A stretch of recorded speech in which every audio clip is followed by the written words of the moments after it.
All right, welcome back. Our next item is Department Quasi Judicial Number 2, request plat approval for Cove Royale Planned Unit Development, PUD, Phase 1 project, C165-008. Mr. Bryan again.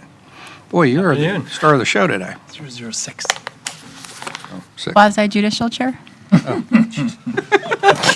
Sorry. Okay, By about November, he'll have it down, just right. So do we have any, if I do their file. I don't, and they've been filed. I don't think I do. If I do, they've been filed. I don't have any. I don't have any, and they've been filed. Okay, any No interveners on this. interveners? Okay, and has all the appropriate paperwork been turned in and notices? I have a copy Go ahead. of the agenda item in my work history. And there's no notices required for this. Okay, great. So would everybody stand to be sworn in? That's, please. Do you swear or affirm that the evidence you're about to give will be the truth, the whole truth, and nothing but the truth? And with that, take it away. Thank you, Chairman. Good afternoon, Commissioners. For the record, Brian Elam, Principal Planner with the Growth Management Department. This is a request by Kotler and Hearing on behalf of KH Cove Royale LLC for approval of the Cove Royale Planned Unit Development Phase 1 plat. As a result of the review of this plat application, minor technical adjustments were required to the previously approved Phase 1 revised final site plan to ensure consistency with the plat in accordance with Section 10.5 F6E2 Land Development Regulations, Martin County Code. A resolution to approve the revisions to the Cove Royale PUD Phase 1 site plan are part of this agenda item. The plat is to be consistent with the Cove Royale PUD revised Phase 1 final site plan consisting of 83 single-family lots and associated infrastructure on approximately 70 and a quarter portion of the 97-acre site. The site is generally located on the south side of Southeast Cove Road, east of Southeast Grace Lane, approximately 0.14 miles west of Southeast Alt Avenue in Stewart. Included with this application is a request for a certificate of public facilities exemption.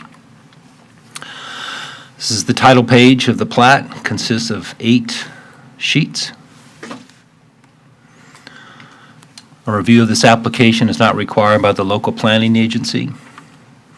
And development review staff have found the application to comply with the comprehensive growth management plan as detailed in the attached staff report, and staff recommends approval of the Cove Royale PUD Phase 1 plat application. We move the board receive and file the agenda item and its attachments, including the staff report as Exhibit 1. And move the board approve the Cove Royale PUD Phase 1 plat, the Phase 1 revised final site plan, and the contract for construction of required improvements and infrastructure. And that concludes the presentation. Any questions for staff?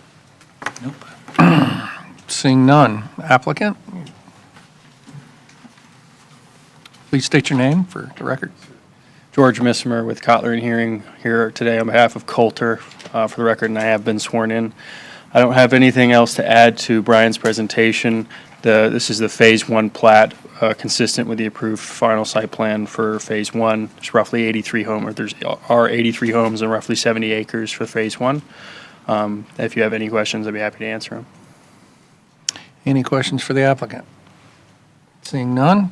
Do we have any public comment? Seeing none. Commissioner Smith. Your staff recommendation. Second. We could have had that before lunch. Okay, we could have had that before lunch. Anyway, motion by Commissioner Smith, seconded by Commissioner Heatherington. All in favor? Aye. All opposed? Motion carries unanimously. As it turns out, we could have easily scored. You're going home with a 5-0, so good for you. Tell them it back at the office. Thanks, guys. Thank you. Okay, next up, Transportation Disadvantage Program and Funding Update. Chris Stevenson. Hi, good afternoon, everyone. I'm Karen Deagle. This is Chris Stevenson. I'm the CEO of Senior Resource Association, and thank you for having us today to present to you about the Transportation Disadvantage program in Martin County, or what we call the Community Coach.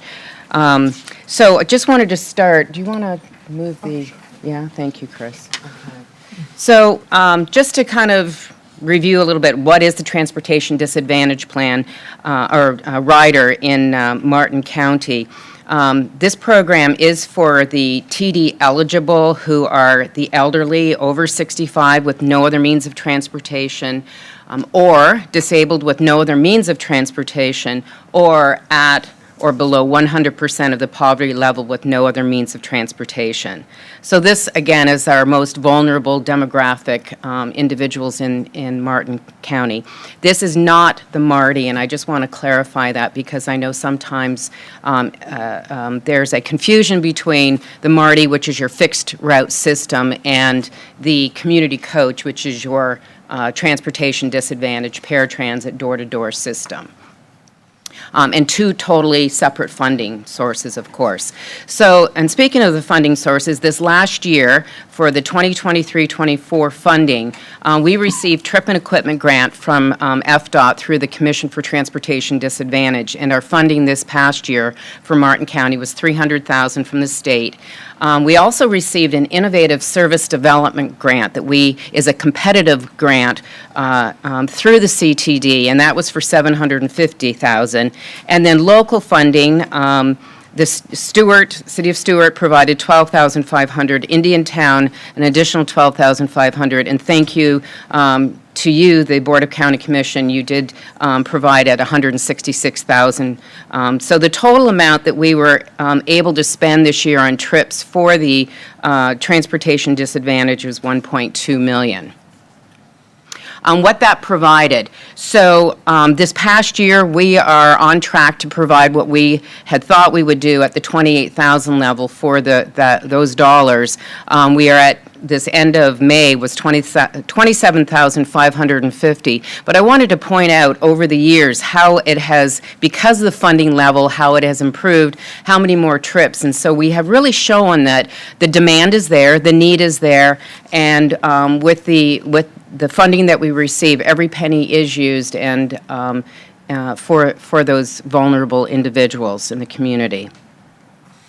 So our ridership growth, that has also been something that we have, we're not surprised at and we're very pleased about. So right now we have unduplicated passengers of 838 persons.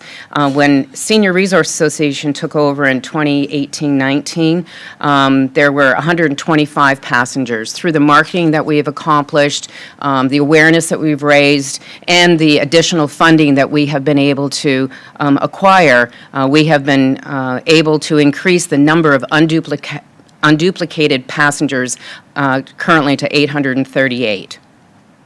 What that means as a growth, so persons have to apply to ride this transportation system. They have to be deemed eligible, as I said at the very beginning, who is eligible.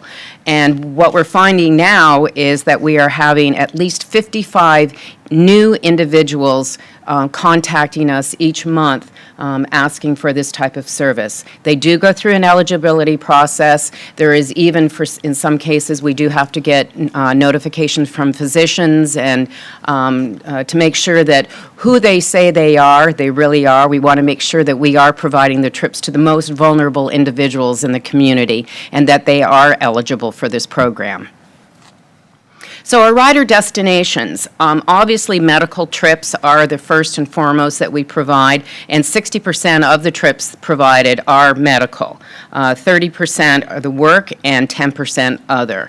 Of that 60% of medical appointments, 41% are for dialysis. That is a large part of the program. And as you know, if someone is on dialysis, they're usually needing trips 3 times a week, 3 round trips a week, which would equate to 6 total trips, because one-way trip is considered one trip. It's not a round, but it's one, okay? And then, of course, the other 59% are other appointments, medical appointments. So, what's happening now? So the 2024-25 funding, they're starting to come in, and the trip and equipment grant did increase. And if you remember when we spoke other times, we mentioned that the formula for the trip and equipment grant through the state, a lot of it has to do with the number of trips you provide. So the more trips you provide, the heavier weight on the formula, and so you get an increase. So because of the number of trips that we have provided has increased, it has this year gone from 300,000 to 311,000 this year. So that's a good thing. The ISD grant, not so much. So the ISD grant, Innovative Service Development Grant, again, it is a grant that we apply for, competitive grant. We were awarded, had been our 4th year this last year, and there's a limitation to an Innovative Service Development Grant. As you're all quite well aware, when you have development service grants, there's a limitation of time. The expectation of a development grant is see if the need is there, and then if it is there, then figure out how you're going to sustain it, because those grants will go away. What happened this past year is we knew that our 4-year was up for what we had applied for previously, which was dialysis.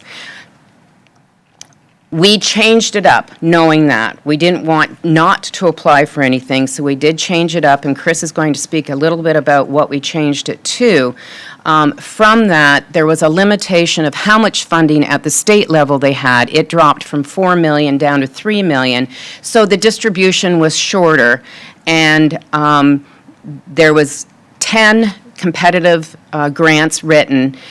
We were one of them, and we were able to get 50% this year. Not full funding, but at least we came out ahead with 50%, because I'll tell you, at one point, we weren't even in one of the options at all. So we're very thankful that the committee for the Commission for Transportation Development, or the committee for the ISD grant, recognized the hard work that we've all put into the transportation here in Martin County, the fact that you, the commissioners, saw the need and increased your dollar amount, your local match dollars that you gave us.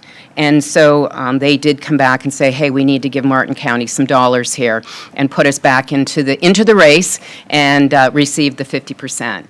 The other two that are on question, of course, with yourselves, is with the new year coming up, is your local match, and then, of course, the additional local match from Stewart and Indian River County.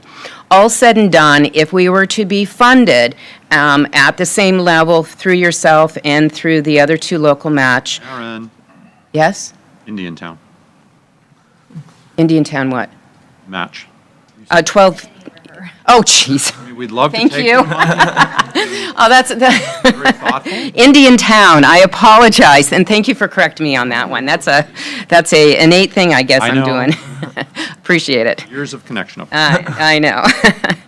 All said and done, and no, Indian River is not going to give any match dollars here. Pardon me? Susan Adams. Yeah, she won't. No, I know. Not for here. We will be providing, it'll be dropping to roughly around just over 19,000 trips from the 28,000. So in other words, we'll be decreasing our funding from to about $400,000, and decreasing trips around roughly just over 9,000. So I'll let Chris talk a little bit about the, well, no, I'm going to go to I'll flip to the next one. The possible limit, the rider limitation. So what does this mean with this decrease? So we are directed by the LCB.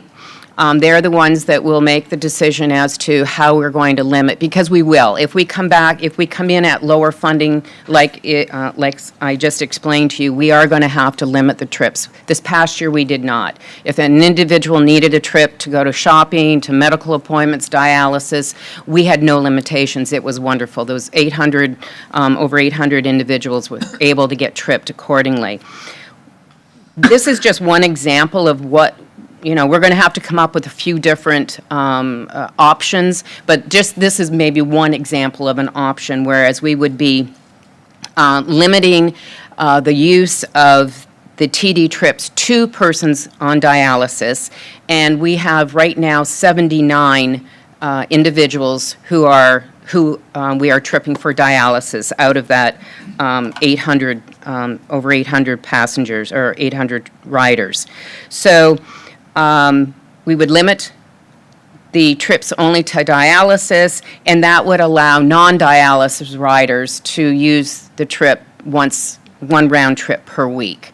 So they would get to choose whether it's a medical appointment or shopping or really a tough decision to make, and that's just one option. Can you Let me pause just yourself? stop you for a second. Sure. So I agree that we should prioritize dialysis patients, but because they're dialysis patients, they only get to go to dialysis? That is correct. That's wrong. That's, They need to have other trips too. No groceries, no doctor's. Yeah, I mean, appointments, it's- just dialysis. I would instead prioritize that dialysis patients go first, and then everybody else gets to spread the rest of the trips. well, and that's what this option is, but the rest of the trips only equate to one trip, round trip a Okay. week for everyone else. So basically, we would have 79 riders that would be getting 3 round trips a week for dialysis only, and then the non-dialysis, which equates to like 759 of the riders that we have now, would only get one other trip. And yeah, you're right. Should dialysis take up one of those other trips or not? You know, and that takes away from the other. So we're going to have to look at a number of different options. And yes, through the guidance of yourself and the guidance of the LCB, we're going to have to make that decision. It's either that or ask you for the additional funding. And that is $400,000, and I will probably be putting in to you for the this year's budget that budget for us to be able to have an additional $400,000 to be able to keep this whole. These are the most vulnerable riders or most vulnerable individuals in the community, and I don't know. How do you say no when you've been tripping them? When will you be submitting that? I could submit that by Thursday of this week. Yeah, I know you have your first hearing in July, so I will be handing it in this week for the budget request for that amount. Commissioner Campy? Are you done with your presentation? I I know- was going to explain a little bit about what the ISD, but we don't have to. Yes, we can, the funding part is the most important part. It's not what we wrote the ISD grant for. We just wanted to give you an idea of that, but it is the funding that's most important. Chris, you have a portion of your presentation? So I was just going to talk about, like Karen said, we've been getting this ISD grant for dialysis trips the last few years. They put a limit on how often you can apply for the same project, so we had to create a new project. So we are excited about the new project that we got that $337,000. Because otherwise it would have been zero. Right, exactly. Without that, it would have been zero. So we had to go and come up with a new project, and they are giving us 50% of what we asked for, which is that 337, and it is for an on-demand app where our passengers can use their phone to book trips, and so On demand, though, it's day of. It's not having to book 72 hours in advance. You can actually do it and get trips the day of. So if you wake up in the morning, you don't feel well, normally you'd have to call us in advance. You wouldn't be able to get a trip that day. With this program and what we're going to be doing with this additional money, that we'll be able to trip them day of. Yeah, so like Karen said, the traditional method, you have to call in advance, you have to book it. You can only call when our call center is open. With the app, it'll be a lot different. So that's just what we wrote it for. We just wanted to make sure you were all aware of what that ISD grant that we received was enabling our passengers to do. And we've been doing it as a pilot program for the last 9 months. We've had 20 different individuals already using it, and that's why we were able to show the Commission for Transportation disadvantage. We've already been doing it as a pilot program. It's been very successful. We've been very happy with the way it's gone, and so that's why they gave us the green light to make it bigger. So. And this is just letting you know again of how much dollars. We really, really appreciate the fact that you have increased your local match to the level we're at this time at $166,000, and I would hope that we could have more discussion, and I will be putting in for the budget another $400,000. Mr. Don?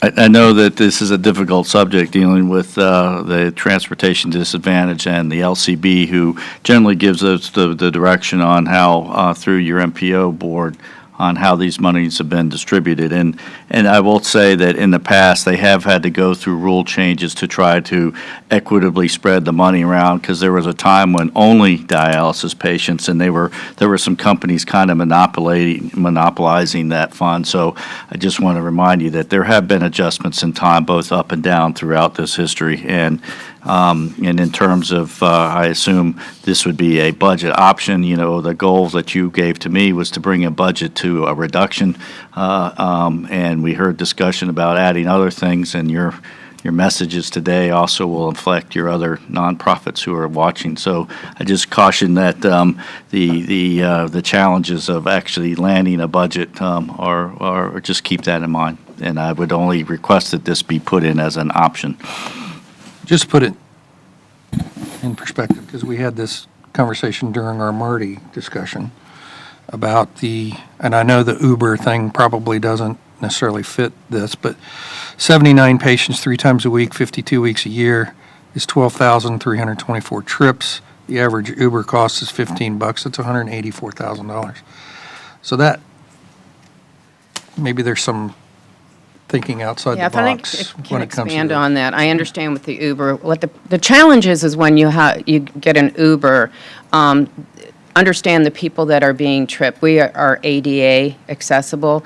A lot of times, you're not going to be able to have an Uber that can transport I understand that. individuals. Okay, I would assume that most of them could, but anyway, Commissioner Campy. I hear the Uber story quite a bit. You know, I know supply and demand, but Uber is a good option, but it's not the solution. I think to Mr. Donaldson's point, that we, including myself, beating the drum hard on lowering our budget and things like that. What I would like to see, and hopefully my colleagues would agree, is that we bring the things like this that we need to factor in, and then look at a list of things. I'm not necessarily saying I want to increase the budget by $400,000. I'm saying I want to look at a list of options and see if, in my mind, this, what this means to our citizens in terms of not just, you started the presentation off, rightfully so, by explaining how we've expanded and how people had the options, and they could go to all of their dialysis appointments. They could also go to a grocery store or to another doctor's appointment, or what about the folks that have to go for chemo? And then just that's on the medical side. So in my mind, if I was looking at a line item budget report, I might strike some other things out of the budget and continue to keep this one in. I don't know if you could go back to the slide that showed how we expanded over the years. Maybe one more, that one. I mean, how do you tell the people, the unduplicated 838 people, that, hey, hope 2024 was a great year for you, but next year you're back to being on your own. It doesn't create any kind of consistency. People hopefully get better, but more people are added, and that's just the medical side of it. So I could, in my own mind, if given the opportunity to put the budget together by myself, I might prioritize this over something else, not in addition to, but instead of something else. And so I would like Mr. Donaldson, I hope my colleagues would agree, that if we are giving you a little wish list of things that are important, even with the rest of the not-for-profits, this one in particular, you said it yourself, Karen, this is the most vulnerable, the most at risk, the demographic with the fewest options. I'm sure if someone had a neighbor or a family member that could take them to the doctor, that's most likely the first route that people would try to do. I've mentioned in the past, my mother has a little group of older friends. Some are younger than her, some are older than her, and they drive each other around to doctor's appointments, and so that's the first option. But for people that don't have that, how do we now tell them no? To Commissioner Hurd's point, how do you tell a dialysis patient, look, you can go for your dialysis, but you can't do anything else? And most likely, if you're on dialysis, you also have to see a different doctor or your doctor on some occasion. And we've just said, great program, great program, great program, over. I would necessarily put would prioritize an additional 400 to our budget and be able to strike it from somewhere else to make it net budget neutral. Just as you bring it forward. Thank you.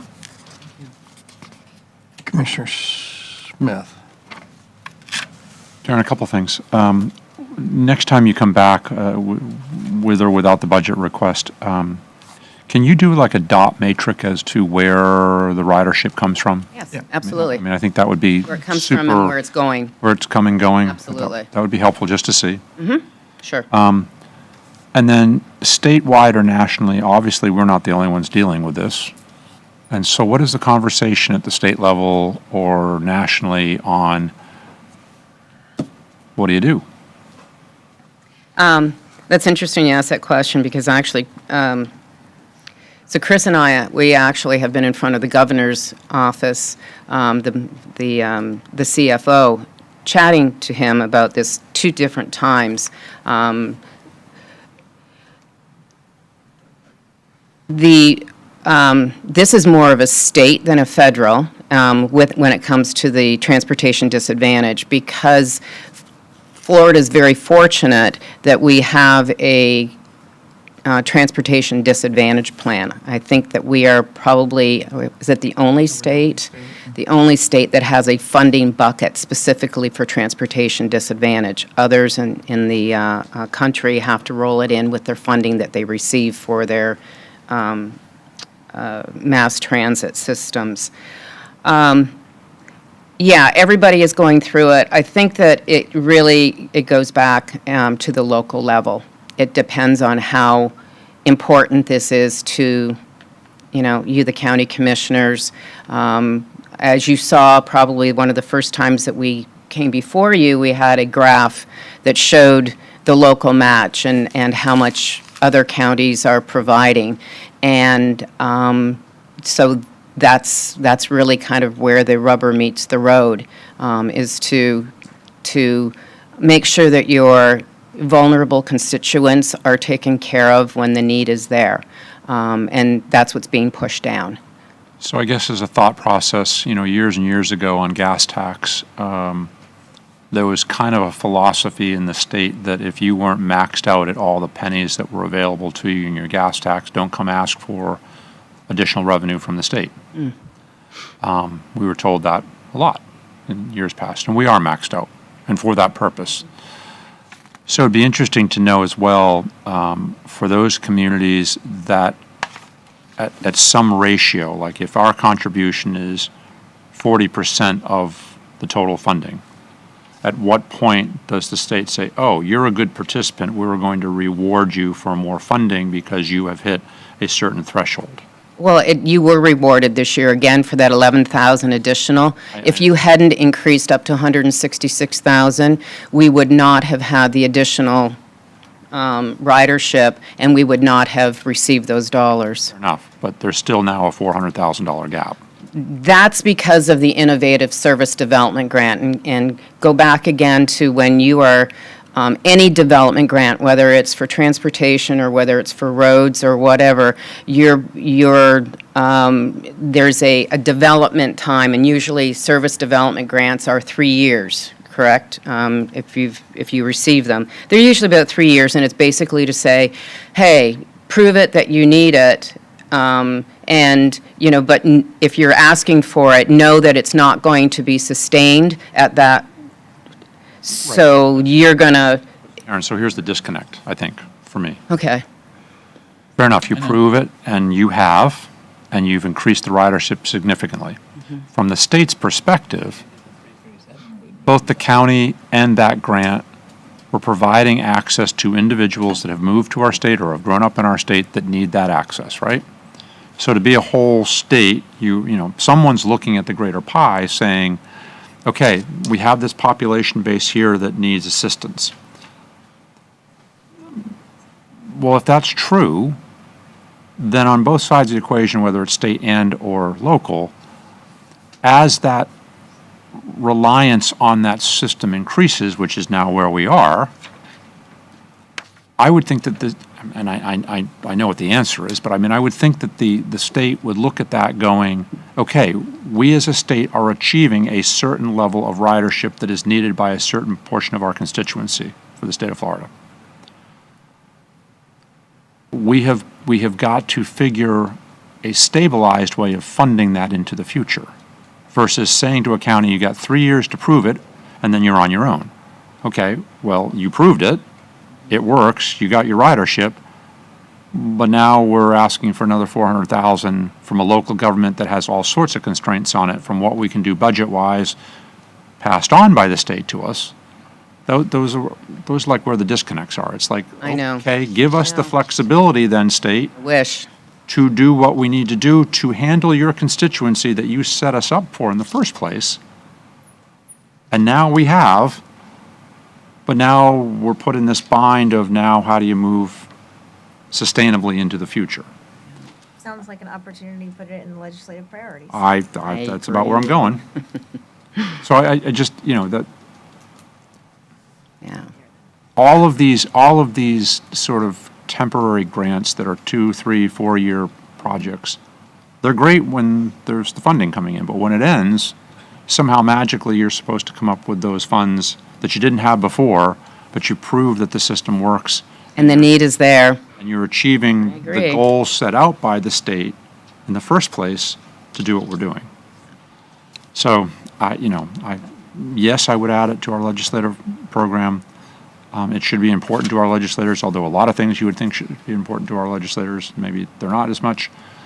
But for what I've heard from some of our board members as to how important this is to us, it absolutely should be a priority of our delegation. I agree 100%, and thank you for that. And I would be more than happy to come and speak at any time that you'd like me to in front of the delegation to bring that story forward.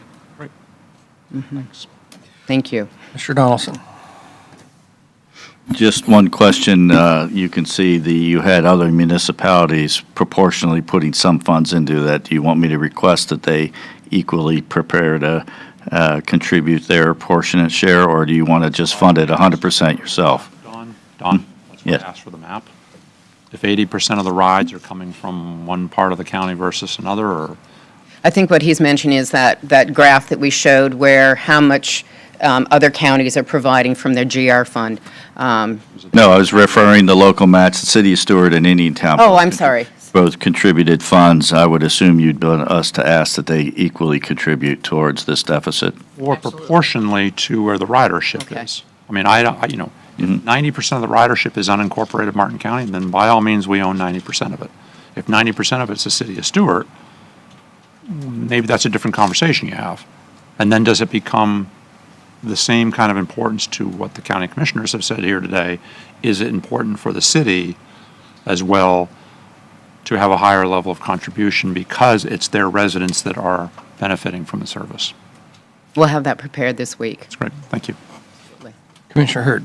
Yeah, so if the distribution is anything like your pilot program, it's going to be really lopsided towards the city of Stewart. In your pilot program, you said that 18 people were in Stewart, 1 in Hobe Sound, and 1 in Indiantown.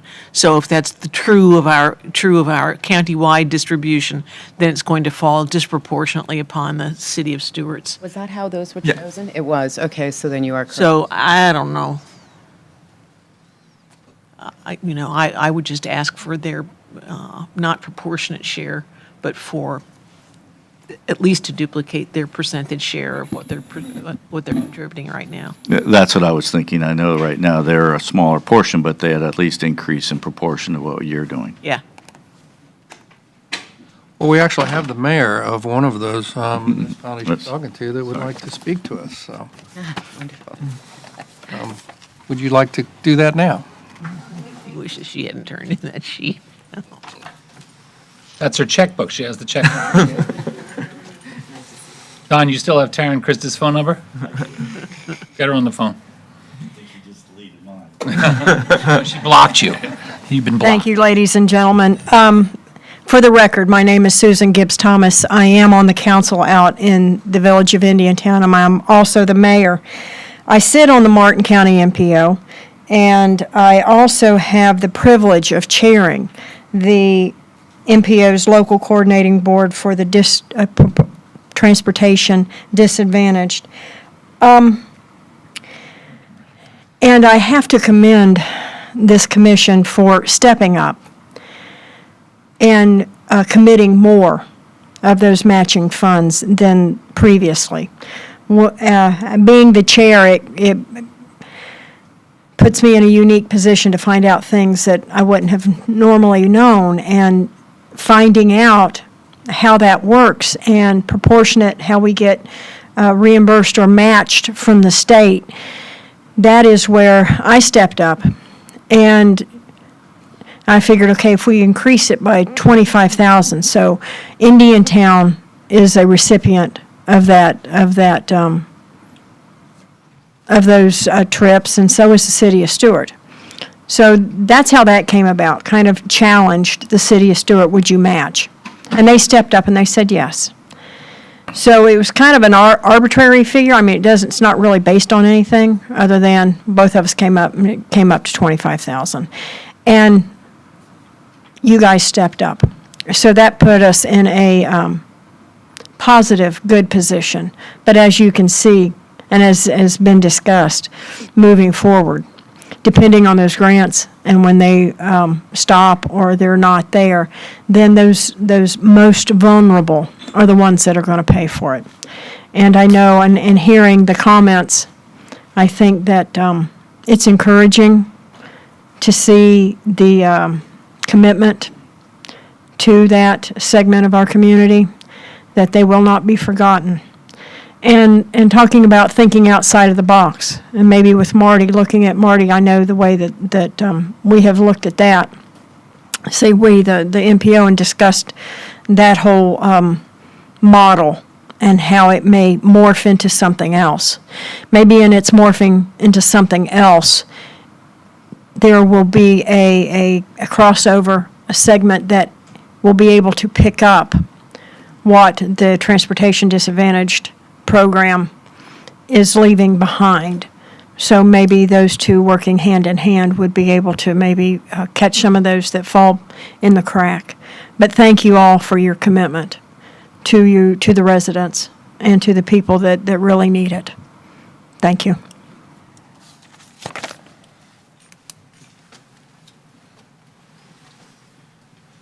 Any other? So to recap, you're going to send us two things.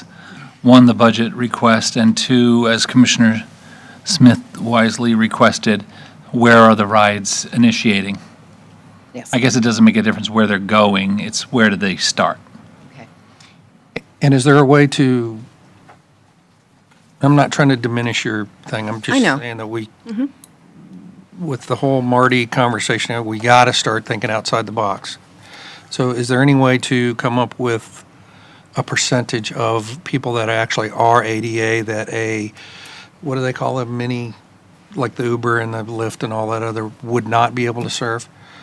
Do you keep that data of who actually So is? we don't do the ADA trips. Marty actually does the ADA trips. We're not a coordinated system yet in Martin County, and I know this is kind of odd. You can explain it very well, Chris. Yeah, so I think you're talking about microtransit, right? Yeah. So there are segments of the population that are part of the TD program that could probably work in a microtransit situation. But like Karen has indicated, a lot of our passengers have mobility aids like wheelchairs and scooters and things like that. That's what I'm saying, if you have the data of what. Yeah, we have all that information, yeah. Okay, and you bring that back, that would be great. Commissioner Smith? That's probably what you're saying, but maybe I'll say it a little bit differently. Probably better, actually. No, probably not. I think it would be helpful to know, out of the 800 and whatever it is, riders, how many are dependent upon TD transportation and how many are not? Meaning, are there those that fall into the criteria that aren't wheelchair or aren't scooter bound, Ambulatory, okay. right? Even if it's 20%, 10%, can that 20%, 10% be offloaded to a newer, different system of Uber or some other? So that's interesting. Could they, and be careful with the Uber situation too, because who's paying for it? You know, when the dollars that we're bringing down for transportation disadvantage, we at the CTC would have to contract with Uber or whatever, but we would have to use the same dollars that we're talking about here to pay for that trip, because we know that the most vulnerable, they can't afford the $15 per trip. That's $30 round trip. But the difference, I think, in what we are discussing at the Marty level, if a trip is $37 for one trip at Marty, and in other parts of the state for Uber, Lyft, whoever, is 17, 16, whatever, same dollars, but can we allocate them to a different source versus the traditional source? And so, in this case, there's a cost of what's the total that we had for this year? Total dollar Dollars? amount or total trips? No, total dollars. Total dollars is 1.2 million. 1.2 million. So the 890 trips, whatever there were, whatever that is divided by the 1.2. 28,000 trips 28,000. by 1.2. By 1.2 comes up to a number, whatever that number is.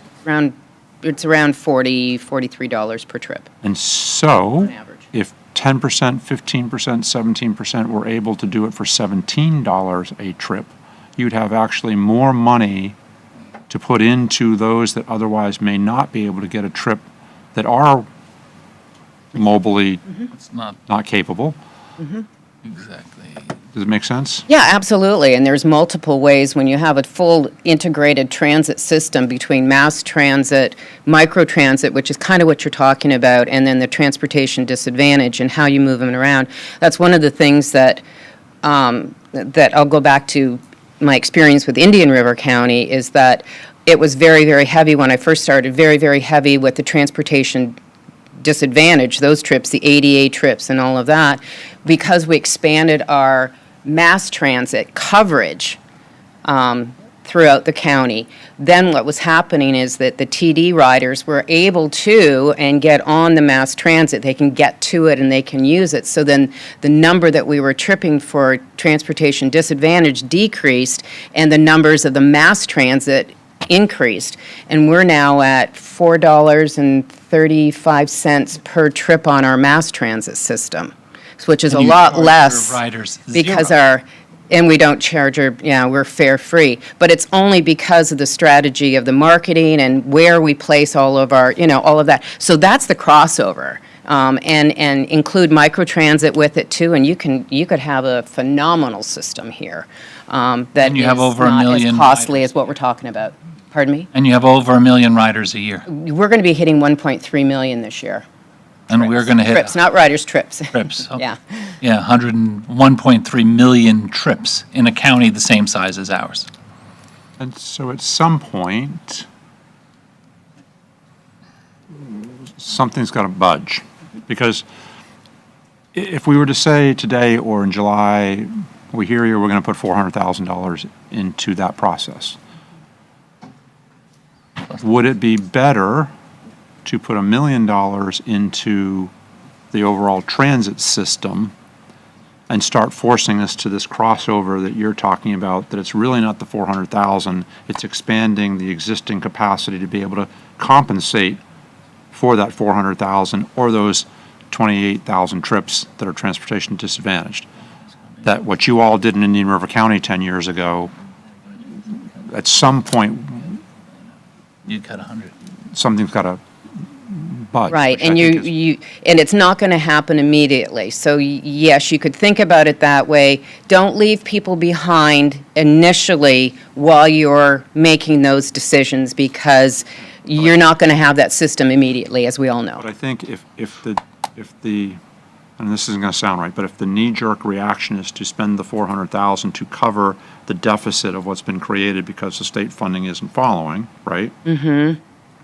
Strategically, the whole system, if we were to rethink the whole system, is there a scale of economy, and do we start getting closer to the crossroad where they start passing by like? In time, absolutely. Take a few years, but in time, absolutely. And I think you'd probably have a different conversation, maybe, than we'll have at budget time if we knew that that's where we were headed.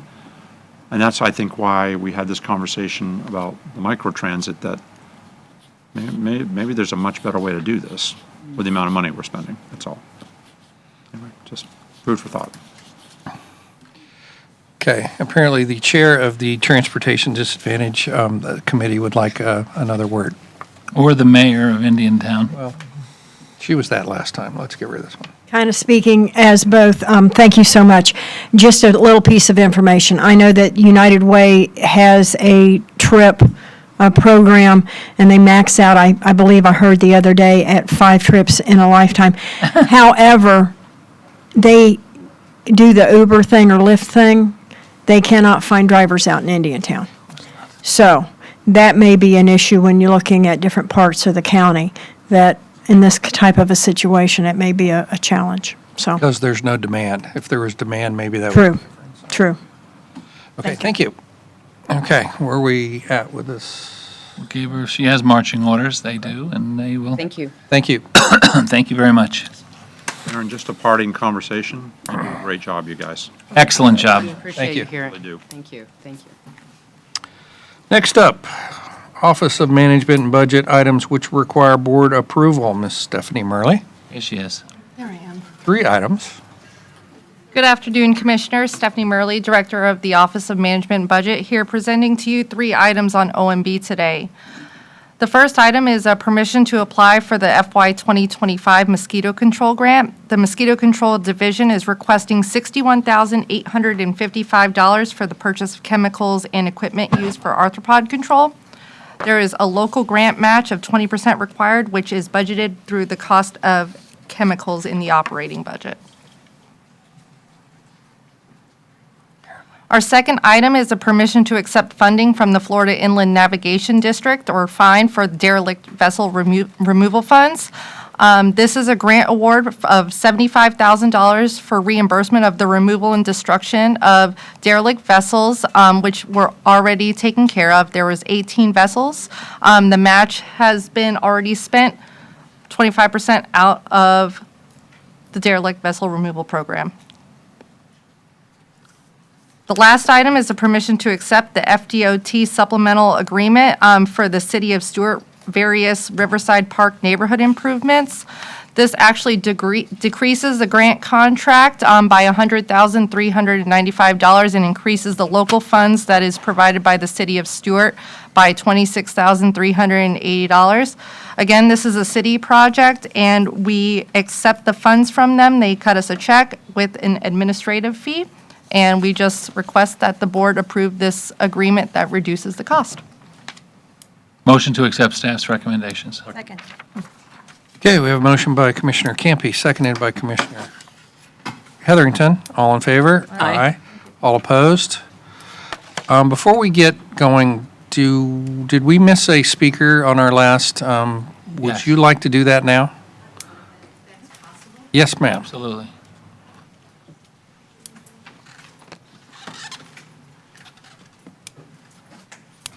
Does she want a microphone? She could sit down.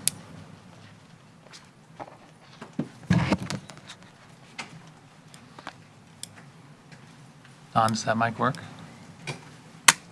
Ma'am, would it be easier for you to sit down if we had a cordless mic for you? Well, I'm almost here. You don't have to.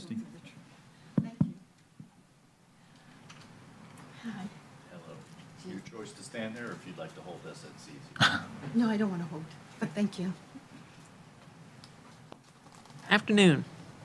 Good afternoon. My name is Laverne Williams. Thank you, Board of Commissioners, for agreeing to paying the $166,000 match to help us with the funding for the transportation. I am one of those individuals that make use of the community coach. No, I'm not on dialysis, but I am disabled. And I have no other means of getting around but this. I don't have family here or anybody. And it's kind of hard to keep asking people that you know, take me here, take me there, without a little agitation on their part, even though they are Christians. I'm not saying negative things about anybody that do help me out if you happen to be watching us. Thank you, thank you, thank you. But it's nice to feel independent. It's very nice. Sorry, I get nervous. It's very nice to feel independent and safe on a transportation system that can take you to and from. So I have a couple questions, if you don't mind. Has anyone considered, and I'm sure they have, with the new development that's going on, what percentage of those new residents that are coming into the community will need the service? Can we consider that in regards to the percentage of where the funds should be taken out, whether it's rural, whether it's Stewart, I don't know. But that will also increase ridership, if I'm not mistaken. And based on Commissioner Smith's statement, if we give the $400,000 now, what's to say we won't have to give it again next year? And so how are we going to plan out our budget within the next 2 or 3 years so it can work with the group that's working with Marty? How do we do this efficiently, quickly, so everybody's not left behind? We're still using marketing money to ask people to still participate in this transportation, which is kind of crazy for me. Why are we asking people to join when we won't even have the ridership for them to participate? How are we going to discuss that with them? To say that, okay, we invited you, you're going to join into this program, but now the money's not available, the rides are not available. How is that going to affect the healthiness of our whole community, our whole county at large? I don't know, but if you can consider that. And the last thing that I would like to say, if we give more rides to the people that have dialysis, and my heart goes out for them, because that's tough to sit there 3 or 4 hours a day and just only get to do that and not to have the pleasure of being relieved of going somewhere with not, I don't know how to, I'm getting nervous, so I'm running. You're doing Sorry about great. this. It's not fair that the governor or that the state of Florida, which is very rich, is not considering the riderships of the disadvantaged. I don't think it's fair. I don't think it's fair, if you don't mind me saying, that they can entice us to do better in our improvements and then take the money away. I don't think it's fair that we are now going to, because I went through this the last time and the time before, of cutting down to once a week travels. How do I determine what's more important? My time is up. No, you're good. going. Don't worry about it. Okay. How do I determine what's more important in 1 week? To go to the grocery store, or maybe to go to the movies just to get the mental relaxation that's needed, or to go to log cabin for socialization? How do I determine, for me, I don't know about anyone else, what's more important for me to be stable? I don't know how to do that, and I just pray that you all will reconsider. And I don't want anyone else to miss out on the funding, other not-for-profit fundings. But how are you going to do this? That's going to be equitable for the whole county and not just for the few. Thank you, ma'am. Thank you. Thank you very much for coming back after apologize. lunch. Sorry we missed you the first time. No. Okay. That's the face of the issue right there. Yes. Christie, you follow. So we need $1 million from you. Yeah. Department number 2, contracts that meet the threshold of the board approval, $1 million or greater. Christie Brotherton. Good afternoon, Christy Brotherton, Chief Procurement Officer. Wait. Yep, before we One start, item, right? just One. one. That's So it. I will be abstaining from item A1 as a consultant for Ferrera. They have bid on this particular item. So I have submitted my Form 8B, and I will be abstaining from the item. Okay, thank you. So we have one contract for your consideration today, which is a continuing services agreement. This is for our infrastructure, construction, and maintenance contract. And the individual work orders are limited to $300,000 per project. The contract maximum not to exceed value is $15 million, with a maximum not to exceed term of 5 years. And staff is recommending that the board award the contract to the lowest responsive and responsible bidders, which are Coastal Land Development of Martin County and Sunshine Land Design, and move that the board authorize the county administrator or designee to execute all documents related to this request. And that concludes this item. Motion to accept staff's recommendation. Second. Okay. We have a motion by Commissioner Campy, seconded by Commissioner Smith. All in favor? Aye. All opposed?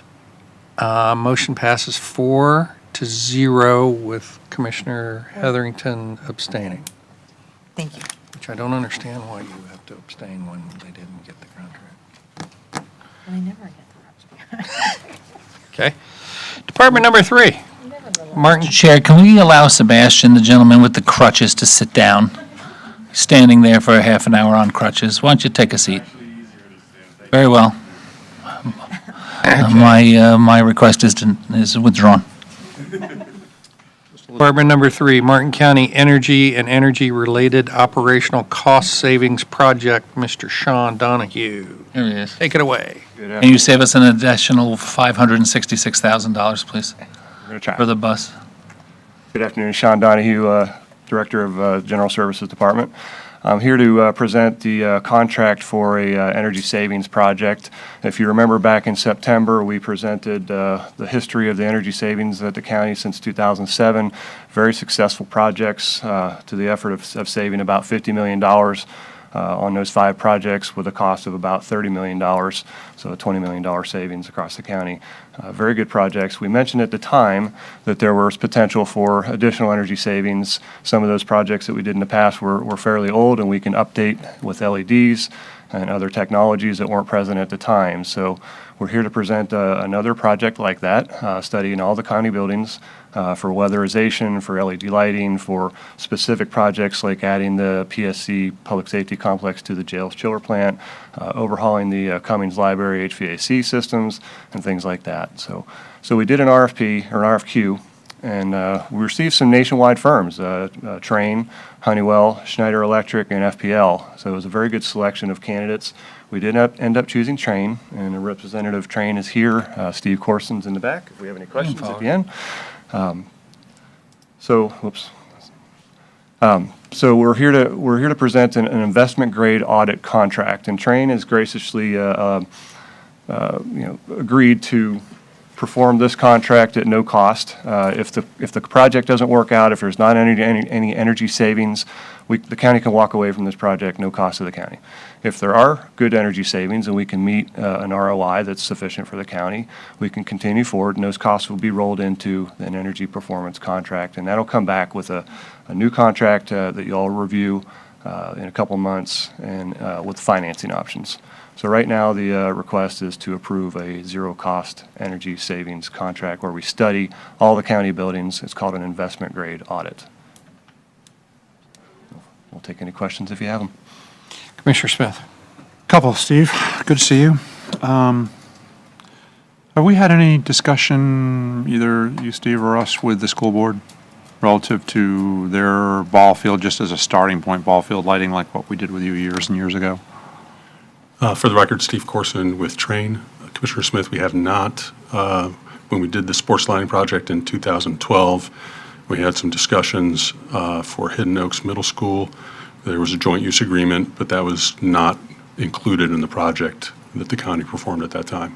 we'd be welcomed to start a conversation with the district about the possibility to work with their joint use facilities from a parks perspective, or also do an independent project for the district. I just think, I always thought when we did this project originally, it was a shame that they didn't tag on with us and do all their fields with us, because you got Pineapple up on Gents Beach Boulevard sitting right next to the high school.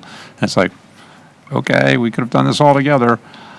That was part of the commentary. So, Don, I don't know how best to reach out to the school board and talk to them about this. We should have done this at the joint meeting the other day, and I forgot completely all about it. But I think it's a heck of an opportunity. And then, Steve, I think last time you were here, maybe 6, 8 months ago, a year ago, we talked about the savings that we have accomplished thus far doing this work with you all, and how few in the state or how few across the country have actually done this stuff with you. Can you elaborate on that, just to talk about what the county has done, how much, we know how much it's saved, but how much that relates to relative to others that aren't doing it? Sure. The previous slide, if we could go back, had a summary of the completed projects countywide. You've addressed the infrastructure in all of your major buildings, which is significant. The majority of counties, 2/3 of the school districts have done a project. I don't think anyone has been as comprehensive in scope over time as Martin County, or has taken advantage of the leverage available from energy and operational savings to offset and reduce tax burden on your infrastructure. So you've shown leadership there. A lot of other projects have been specific buildings or pilot level projects in other counties and other districts. We certainly are encouraging your counterparts to perform similar projects, and there are great incentives available to do that. So the opportunity is growing, the market opportunity for cities, counties, school districts in Florida and across the country is also growing.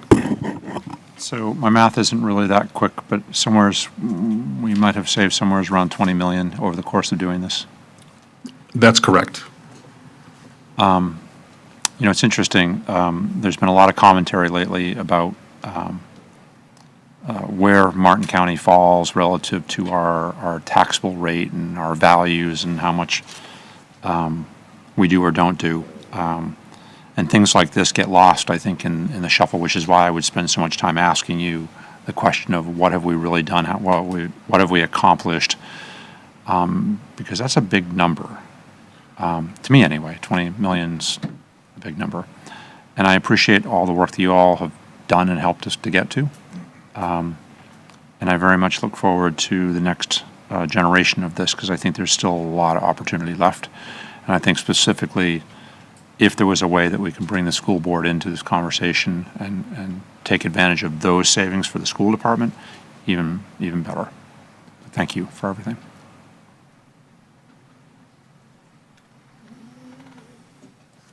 Thank you very much. I thought when we originally did the Musco lighting situation, not only was there a energy savings, but there was also, you had the equipment to get up on these massive high towers, and you're responsible for changing out the light bulbs and the heads if they fail. It was also a remarkable difference with Charlie Layton Park as you came over the Palm City Bridge. It used to light up the whole entire neighborhood, and now when you come, you can look at from a light pollution point of view. It is so angled right down there. I agree with Commissioner Smith about the school district. Our Parks and Rec department, with some private funding from some foundations, redid the baseball fields at Hidden Oaks Middle School. And the only thing that was still lacking was the fact that the lighting was school district lighting. And we were spoiled now from what you've created for us. And so you can mention our names when you call over there, and then we'll get the referral. Appreciate that. I think to comment on the impact, and also comments from Commissioner Smith, what's unseen is the impact that we've had on deferred maintenance. What's unseen is the increase in service level and safety, especially with the parks and the sports line project. What's unseen is the leadership that you have with respect to safe and healthy environments in the buildings. Those are all things that we've been able to address and where you've been able to show your leadership. So we appreciate the opportunity to look forward to working with Director Donahue and his team, which has been a longstanding pleasure, and look forward to coming back with another successful project. Fancy title. Need a motion? Commissioner Hurd.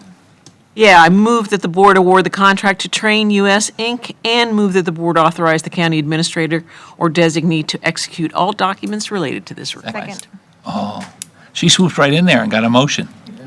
How about it? So, Can't stop a train. Commissioner Smith. Isn't that the motto? I was going to say nothing runs like a train, but that's John Deere. Right, Director Donahue? And That's just, your new just title. Sean, Steve, just one more note. His name is Director Donahue now. That's correct. So on the financing of all this, how does this work? How much did we borrow to do this? I can only behave. We typically have used a tax-exempt capital lease, which is 100% project value financing. By who, Steve? We've used SunTrust, we've used Bank of America. I'm sorry, and but Train is doing that. Train is facilitating financing. The financing has been secured with the help from your financial advisor through your normal budget approval process with input with your financial advisor with respect to acceptable rates and terms. Great, thanks. Okay. We have a motion by Commissioner Hurd, seconded by Commissioner Heatherington. All in favor? Aye. All opposed? Motion carries unanimously. Thanks. And we have DeHare here with our keys to our new TBM County airplane, right? No, oh, I'm sorry. Department number 4, approval of the 7th Amendment to commercial lease with DeHare Aerospace Incorporated. Mr. Sebastian. Now please sit down so we can feel better. Yeah. Yeah, say his last name. I've known Pronounce his him. last name. I've known him his whole life, and I still don't know his last name. Now everyone knows why I go by Sebastian. It's Poprowski, but Sebastian works. Good afternoon, Commissioners. I'm here with Mr. McBean, Director of Witham Airfield. Good afternoon. We're here before you because, as you know, DeHare was the recipient or was awarded a long-term lease for the RFP that went forward earlier this year. That is a 10-year lease with 2 10-year extensions. However, their current lease, I'll refer to as the old lease, expires at the end of this month. The new lease is well over 100 pages. We've gone back and forth numerous times, and we have it finished. The only issue is that the FAA would like to take a look at it. And the FAA does not abide by our timelines necessarily, and I cannot foresee that they will be done by the end of this month. They may be, they more likely than not will not be, it will not be ready. So this is a simple extension, 4 months. I don't believe we'll need all 4 months before we can bring back the long-term lease in front of you. Commissioner Campy. Motion to accept staff's recommendation. All of that to make a motion. It's like Family Quite Feud the up here. Okay, any other discussion? Mr. Bean, you can't move the FAA process along any faster than that? I can try, but it usually Good doesn't answer. work. All right. We have a motion by Commissioner Campy, seconded by Commissioner Hurd. All in favor? Aye. Motion carries unanimously. Now, Mr. Donaldson Mr. Donaldson has something he would like to discuss. Yes, I have 2 things. One is, the first thing was, we got a letter from the village manager for Indiantown regarding a letter supporting a targeted business, and it is for a letter of support for a grant application, which is due the 24th. This was requested to Commissioner Jenkins and I as the chair, The actual business itself is recycling glass material into a usable product. So it is, we did some research on the industry to make sure that it was something that was beneficial. It is. And so the village is asking that we could support a letter, again, for their grant application, which is due the 24th. And the title of it is Urban Mining Industries that will be converts post-consumer recycled glass that would otherwise go to a landfill into ground glass. They call it Positive is their trademark name for the end product. See if they want to come to unincorporated Martin County. Well, that turned quick, ugly quick. Get their address and contact information. So that's the next one was if you yes. Yes. What do you need for that? Do you need So it would be approval that the chair could sign the letter in support of their grant Motion or application. head nod? Motion. I'd make a motion to support our brothers and sisters in Indiantown. Okay, we have a motion by Commissioner Campy, seconded by Commissioner Heatherington. All in favor? Aye. All opposed? Motion carries unanimously. Next. And the second one was earlier this morning, you asked about Bathtub Beach. I have staff here if you want to talk, Commissioner, about the That was quick.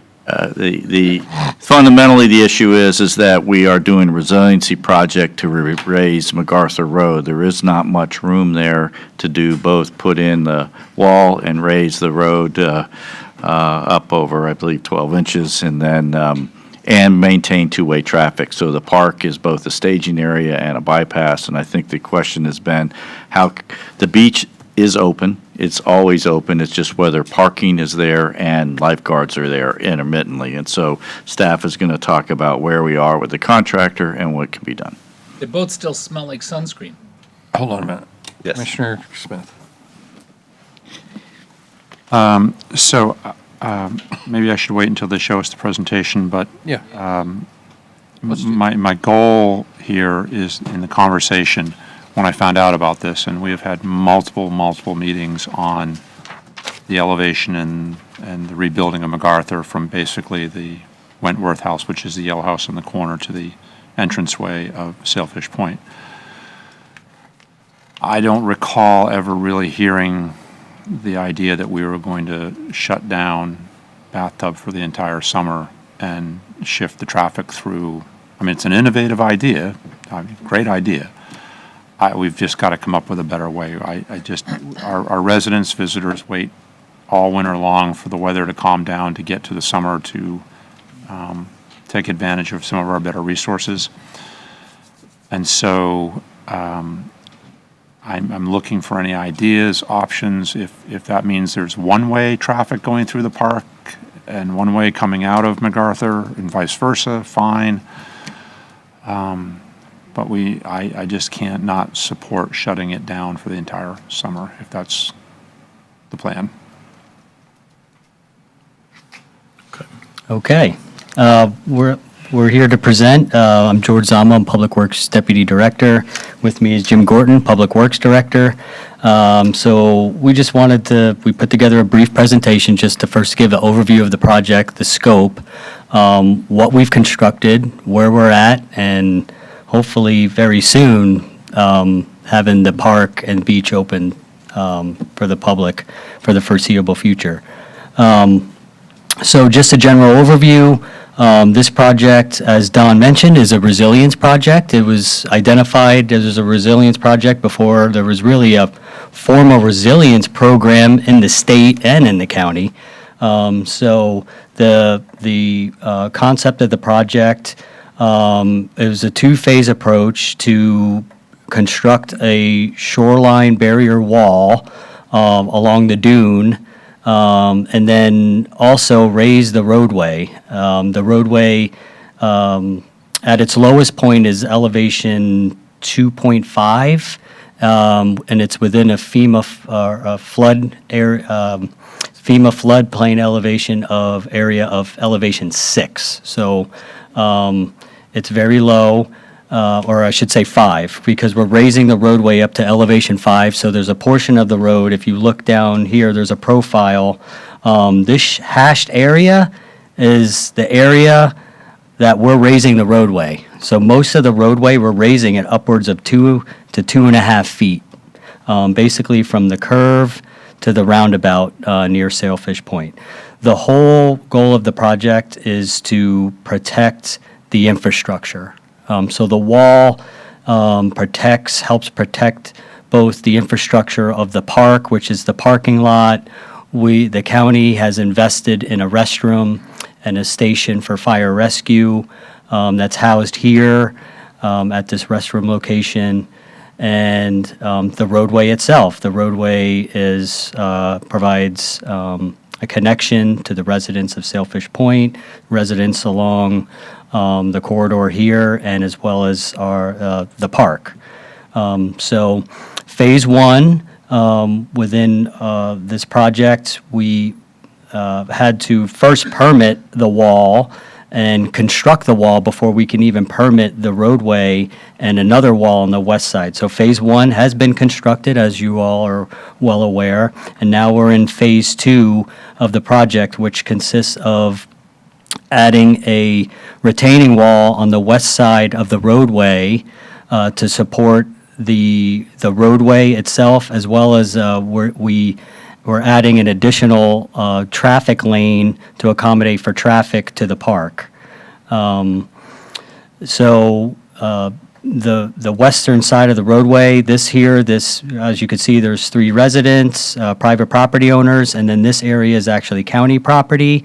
This area is vulnerable to sea level rise and storm surge. So we were successful in adding a retaining wall to protect the western portion of the roadway to undermining or erosion during extreme events. So with Phase 2, it incorporates both raising the roadway, adding the retaining wall, and associated drainage. We're adding water quality to accommodate for the first flush of stormwater in these retention areas. And so with that, within this Phase 2 project, we have a drainage portion and then the roadway portion. So like Don mentioned, we have several constraints. We have the ocean here, we have the lagoon, we have tight right-of-way through here. This roadway is 20 feet wide. So to construct this wall, which is the first item, the scope item for the project, to facilitate, there's going to be heavy machinery out there to drive these sheet piles. They're 20-foot sheet piles. You have a smaller crane or a bigger excavator that's actually going to be out there. They're going to have to stage a lot of the material that's already on site, the sheets. So they need to be able to stage as well as operate the heavy machinery to actually pick up and swing the material and actually drive it in the ground. So they're going to need this whole area to perform the sheet pile installation work. And then after that, they're going to work on, before they raise the roadway, as you could see, we have some cross drains here that cross the roadway. Those are going to go in basically at the existing roadway elevation.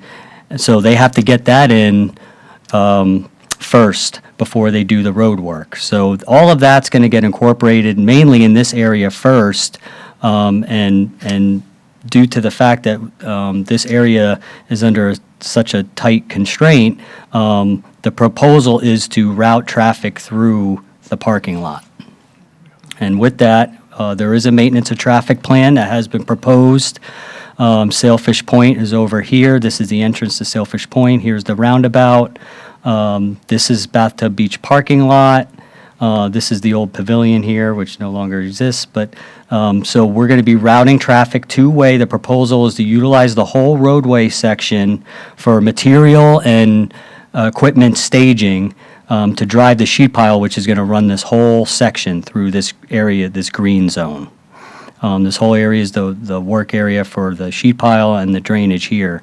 So traffic will be two-way traffic will be bypassed. As you can see, these are tight turns and have to travel through the parking lot. They're going to have to perform some modifications here at this entrance to the roundabout, and they're also going to have to perform modifications at the northern end of the parking lot to stabilize a temporary roadway to utilize for temporary traffic control.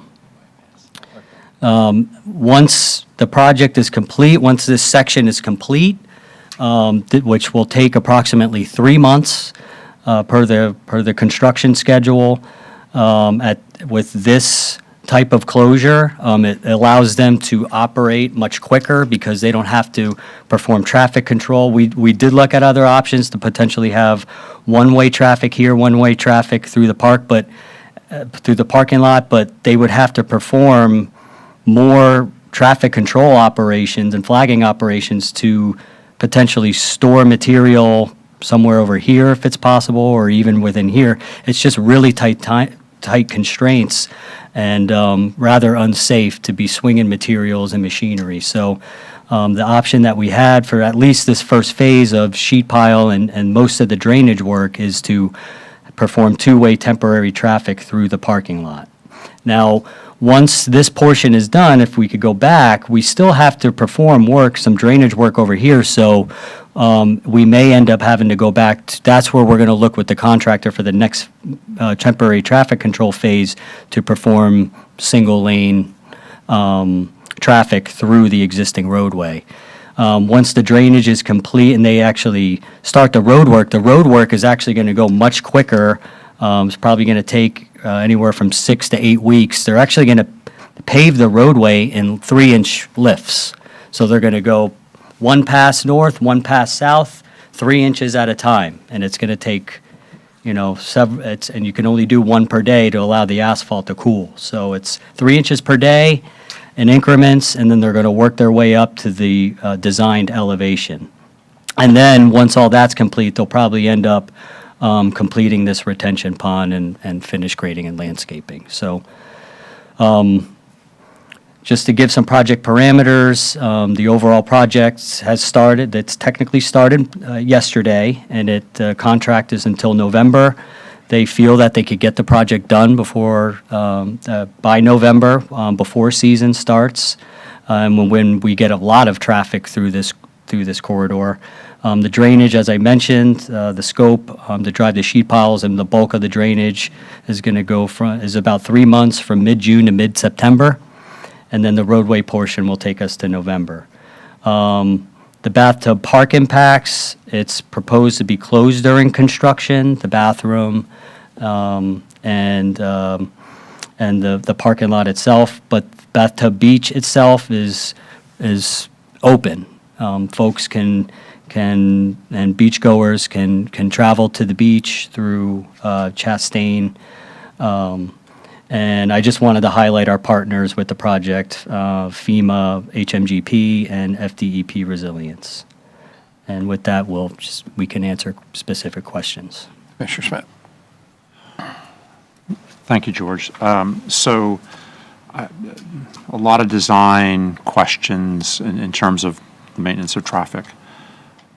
Can they do one lane? Is it impossible, or can they? Not while they're okay. Yep. And the eastern edge of the right-of-way, eastern edge towards the ocean, if that foliage, whatever in there, is to be removed, can we not squeeze the travel lane or space out of that space on the eastern edge to give you that 2 full lanes of traffic, where they now have a much wider space to work on the wall? And at the north end, where the stormwater work is going to happen, years and years ago, that north end used to be open next to the Wentworth House. Ultimately, it would be great to get that capacity back. And so if that can be used as a portion, whether it's for staging, whether it's anything else, at one time had parking and had an entranceway right up next to the Wentworth House. Whether that's ultimate or not, I don't know. And coming around that corner, maybe not the safest thing in the world, but right there, a little bit, keep going a little bit more, right there. That was the old entrance, exit, whatever. all that space between there and what you can see to the south of the parking lot, can we reclaim any of that? Is there any place for staging for that? If the stormwater is going to be done at the end, why can't all of that be cleared out for storing the materials? And yeah, they're going to have to move it around more than maybe they'd like to. I just don't, bathtub has been closed for so long, and now we're in the summer, which should be the best time of the year to use it, and we're shutting it down till November. There has to be a better answer. There has to be something different we can do. So the first phase, when they're driving sheet pile, there really is no safe way to have it's very similar to what we are doing right now, what Jupiter Island's doing right now on Bridge Road, is we have to close that road because you're lifting things with a crane and dangling them from that crane and spinning them around and getting them into place, and the potential for something going wrong is high if you're mixing vehicles with that construction activity on the road. So certainly the sheet pile portion of that project, which is just that shorter wall, is one that we really can't mix traffic on the roadway. Fair enough. So what if you break it in half? That where the main entrance is today, you do the south end first, you have the traffic come down the full length, you come in, come up to where your maintenance of traffic design was, and then come back out to your new exit down towards Sailfish, and you do the north end of the sheet pile. And when you finish the north end of the sheet pile, you reverse it. You take the travel lane and you use what has been done with sheet pile, use that portion of the road, which frees up the parking lot, at least a half of the parking lot that you could use a half of it.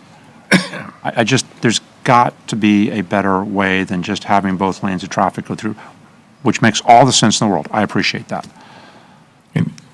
The second piece is just that if we have Bathtub Beach parking lot open, and you have even one lane of traffic running through the parking lot, then you have residents who are parking on the other side of that active road, crossing the road to get to the other side, or to the bathroom, or to whatever destination they have, but they're actually walking across that active roadway. That gets a ton of traffic. It's really kind of surprising how many vehicles actually go through there in a day, especially in the morning. But can we talk to the contractor about it? Absolutely, but I really, from a safety standpoint, during the sheet pile operation, mixing the two doesn't go well. The only thing I would recall for all of us during Francis and Jean, Mhm. we had this big hole in the road out there, and every day they filled it up, and they had temporary movement at night, and then they dug it up the next day. They worked on it, they filled it up, they dug it, they filled it up. If there's a will to do it and a want to do it, there's a way for them to figure it out, or at least give us half the parking lot. And then, are they planning to work through the weekends, 7 days a week? No, unless if they come up on time constraints, because we're adamant that they finish by November. So then, at least, if for nothing else, they cease everything for the weekend and we give access to the parking lot for the weekend. So the problem is, I've had a discussion with the contractor. I think what a lot of it comes down to is the liability. It's a construction site, the whole area, and it's basically their site that they assume control over for their work zone. And because there's no work activity going on, if they have machinery or materials there and you have a beach goer that comes over and is curious and gets hurt, they're liable. The contractor's still liable. The county's still liable. The problem with that, George? The beach is open, you said. There's going to be people on the beach. If they're curious, they're going to walk over the dune and they'll hurt themselves. That's fenced off. I mean, the liability exists no matter what. It's up to the contractor and us to figure out how do we limit that liability. Turn your mic on. Well, I just want the rest of the board, if they didn't know what was going on, because I certainly didn't ever see this until last week. And then this whole idea with the lifeguards and whether it's guarded, it's not guarded. We all know what happens when we mess with the beach and we shut things down. What I was going to suggest is that I agree with you trying to get it open for the weekends. We'll continue to work with the contractor, and that if the contractor is looking for some shared or release of liability, we would bring that to the board for approval if that was up to the, with concurrence with legal. So I think there may be some opportunities to kind of open this off and on during but it will take some shared risk, and in order to do that, we'll bring that back. Just want everybody else to understand when they start getting calls that we didn't just say, oh, well, it's going to be closed for the entire summer. Being a contractor and having to do works, not necessarily like this, but similar to this, I understand the position you guys are in. I understand the position the contractor's in, and it's not that easy. I understand where you're coming from, but anyway, Commissioner Hurd. Yeah, just about the design itself. So that you're going to raise the road to 5 feet, from 2 to 5 feet. What elevations are the offshore wall and the lagoon side wall? So the shoreline wall is just under 10, it's basically 10 feet, 9.9 feet. And the lagoon side wall, To what? You're going excuse to me, backfill it to what? it's covered by the dune. Okay, It's covered. so then the lagoon side? It's at elevation 6. Okay, and also the parking lot is at what elevation? The parking lot is at elevation, it ranges, it's about elevation 6. Okay, so it's much higher than the road is. Yeah. And the dune, as restored, is elevation 14 and a half. Okay. I stand corrected. And I agree with Commissioner Jenkins that I understand that this is going to be a big and messy and dangerous work site. And I don't want to commingle residents and construction crews and construction equipment.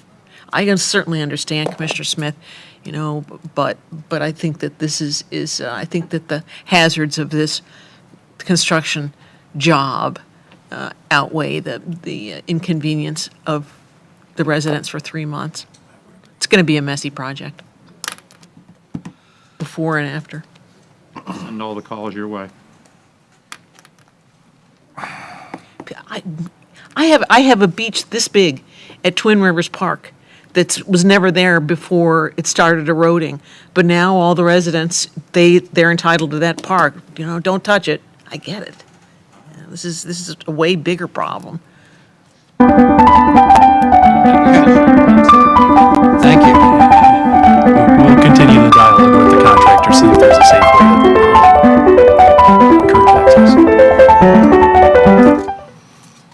You need anything for this? No, it was just as requested. Are you done with your? I am done, thank you, sir. Thank you. So we have reached the end of our agenda, so it's time for public comment. Do we have anybody that would like to? Mr. Pine? No. Good morning, Commissioners. My name's Tom Pine. Yes, speaking of the trying to open the Bathtub Beach parking lot while under construction, it reminds me of the first time I came and spoke at this county commission. It was putting in pipe on Indian River Drive on a county project. People working, all the things sticking above the top of the ditch with their heads. No shoring. A pump in the bottom of the ditch pumping water out. And I show pictures. County project. I do too. I go back the next day. What's changed? There's not a shoring anywhere. They're still pumping water out of the bottom. They have hard hats on. It shows how much safety matters to our leadership here, and obviously trying to force this change and force it to have people use Bathtub Beach, even though it's going to be very dangerous. I'd like to see the commissioner put his name on something that he's going to take responsibility when people get hurt, because it sure shows loud and clear from past safety doesn't matter very much standing up here, watching those people work in a ditch with no shoring and water in the bottom of it. Now we're going to put people in harm's way with pilings being driven? Nice job. Thank you. Thank you. Any other public comment? Okay, Commissioner comment. Anything else? You're good. I'm all set. Okay. I'm all set. I'm all set. Happy 4th of July. Oh, yeah. We're not going to meet before 4th of July. July 19th, I thought, July 9th. July 9th, yeah. Wow. I'm set. Okay. All right, with that, we are adjourned.